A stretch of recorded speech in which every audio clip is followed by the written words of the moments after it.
ഇത് വാഹനത്തിൻ്റെ റൈസിംഗ് അല്ല, മറിച്ച് നമ്മുടെ നാട്ടിലുള്ള ചെറുപ്പക്കാരായ ആളുകൾ ടാങ്കറിനെ പിന്തുടരുന്ന കാഴ്ചയാണ് നമ്മൾ കാണുന്നത്.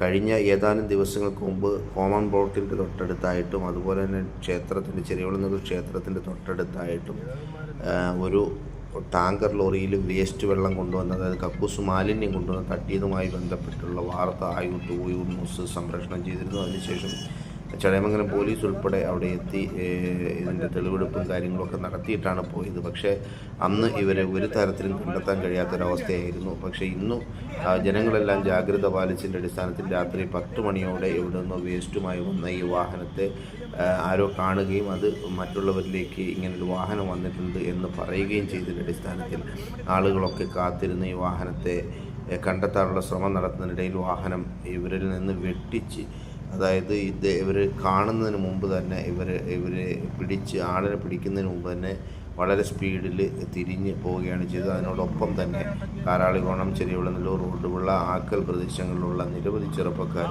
ഈ വാഹനത്തെ പിന്തുടരുകയും ഈ വാഹനത്തിന് പിന്തുടർന്ന് പോവുകയും അതുപോലെ കൊട്ടാരക്കര മുതൽ ഇങ്ങോട്ടുള്ള എല്ലാ പോലീസ് സ്റ്റേഷനുകളിലും വിവരം അറിയിക്കുകയും ചെയ്തു.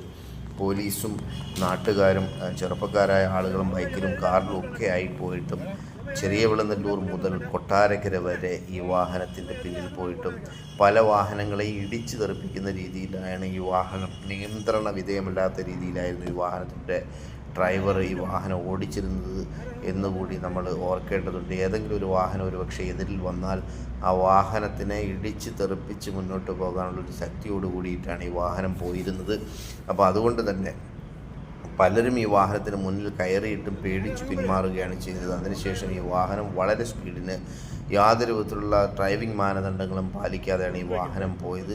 ഈ വാഹനത്തിൻ്റെ നമ്പർ പോലും കണ്ടെത്താൻ നമ്മുടെ ഇപ്പോൾ ഈ വീഡിയോ എടുക്കുന്ന ആളിന് കഴിഞ്ഞിരുന്നില്ല എന്നുള്ളതും വളരെ വിഷമം. കാരണം എന്ന് വെച്ചാൽ അത്രയും ദൂരത്തിൽ വാഹനം പോകുന്നു, തൊട്ടു മുന്നിലായി മറ്റു പല വാഹനങ്ങളും ഒക്കെ പോകുന്നുണ്ട്. നമ്പർ ഒരുപക്ഷെ കിട്ടാൻ സാധ്യതയുണ്ട്. കിട്ടുകയാണെങ്കിൽ ഞാനിതിൻ്റെ മുകളിൽ നമ്മളെ ഡിസ്ക്രിപ്ഷൻ എഴുതുമ്പോൾ അതുകൂടി ചേർത്ത് എഴുതാമെന്ന് കൂടി അറിയിക്കുകയാണ്.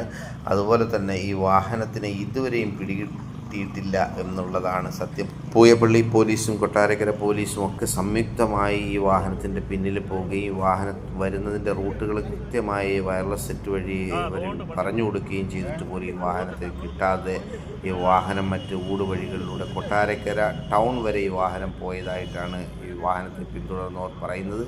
അതിനുശേഷം ഈ വാഹനം എങ്ങോട്ടാണ് പോയത് എന്ന് കൃത്യമായി യാതൊരു വിവരവും ഇല്ലാത്ത ഒരവസ്ഥയാണ് ഉള്ളത്. പോലീസുകാരെ ഈ പ്രദേശങ്ങളിലൊക്കെ അരിച്ചു പറക്കുകയാണ്. കാരണം ഇതിൻ്റെ ബാക്ക്